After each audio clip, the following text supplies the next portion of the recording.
মুর্শিদাবাদ জেলার নবগ্রামের ৫ গ্রাম হাজিপুরের ৫৯ নম্বর অঙ্গনওয়াড়ি কেন্দ্রের নিজস্ব কোনো ঘর না থাকার কারণে নানান রকম সমস্যার সম্মুখীন হচ্ছেন এমনটাই অভিযোগ করা হচ্ছে। এই কেন্দ্রে নিজস্ব ঘর না থাকার কারণে অন্য একজনের চালা বাড়িতে যাতায়াত করতে হচ্ছে। মৃত বশির শেখের স্ত্রী গোরবাহার বিবির বাড়িতে অঙ্গনওয়াড়ি কেন্দ্রটি এখন বসছে। এর ফলে বৃষ্টির সময় খাবার দিতে অসুবিধা হয়, এমনকি বেশি বৃষ্টি হলে কেন্দ্রটি পুরোপুরি বন্ধ হয়ে যায়। সেই দিন মিলে না কোনো খাবার এবং ছাত্রছাত্রীদেরকে ঠিকঠাক পঠন পাঠনও করা যায় না, এমনটাই অভিযোগ উঠে আসছে। হাজিপুরের ৫৯ নম্বর কেন্দ্রের হেল্পার মতিনা খাতুন জানান, রান্না করতে খুবই অসুবিধার সম্মুখীন হন বারবার। উচ্চপদস্থ আধিকারিককে জানিয়েও কোনো লাভ হয়নি।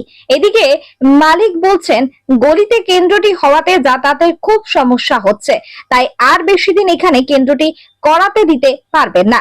মানবিকতার জন্য কিছুদিনের জন্য কেন্দ্রটি করতে বলা হয়েছিল তাদেরকে, না হলে কেন্দ্রটি বন্ধ হয়ে যেত, কিন্তু এই গলিতে আর পারা যাচ্ছে না কেন্দ্রটি করতে দেওয়া, এমনটাই জানাচ্ছেন অভিযুক্তরা। এখন কি ৫৯ নম্বর কেন্দ্রটি তাহলে বন্ধ হতে চলেছে, সেই প্রশ্ন কিন্তু উঠে আসছে। নবগ্রাম থেকে কবির আলীর রিপোর্ট, নিউজ এনজিএম। বলবো ওরা দুদিন রাঁধছে, ওরা দুদিন রেঁধে আপনার ওরা জায়গা অফিস থেকে দেখে নিবে নি, তখন ওরা সেখানকে সরে যাবে। আমার রাস্তার মাঝে আমি কেমন করে দিব, এই অসুবিধা খুব, তখন ওই দিছি। কি বলবো, এখন হাতে যাওয়া আসা করতে হয়েছে, এখন যেতে হয়েছে, মানুষকে সরাই সরাই হাঁটতে হয়েছে। মানুষ পাবলিক যখন, তখন মানুষকে আমি দুঃখ করতে পারি না, দুঃখ কেউর ওপরে দিতে পারি না বলি তো আমার কপালে কষ্ট, দুঃখ দিতে পারি না বলি।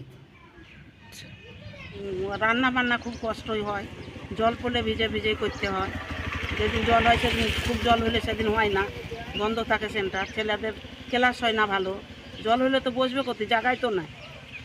খুব কষ্টের উপরে যে হেল্পার সে কষ্টতেই করে, তাকে ভিজে ভিজে করতে হয়। কোনো দিন হয়তো খুবই জল হলে সেন্টার বন্ধ থাকে। হচ্ছে আমি ৫ গ্রাম হাজিপুর ৫৯ নম্বর কোড নাম্বার থেকে বলছি। আমার ঘরের অসুবিধা, মানে ঘরে বাচ্চাদের লেখাপড়া করতে পারছে না, তারপরে বর্ষা হলে মানে রান্না করার খুব সমস্যা এটাই। আর ছেলে মেয়েদেরকে একটু যে বসে পড়াবো তার জায়গা নেই, আর কেউ তো জায়গা দিচ্ছে না। মানে একটা পাশের বাড়িতে রান্না করতাম, ৪-৫ বছর থেকে করেছে, কিন্তু ওরা এখন ভাগ করে নিয়ে ভাই দিচ্ছে না।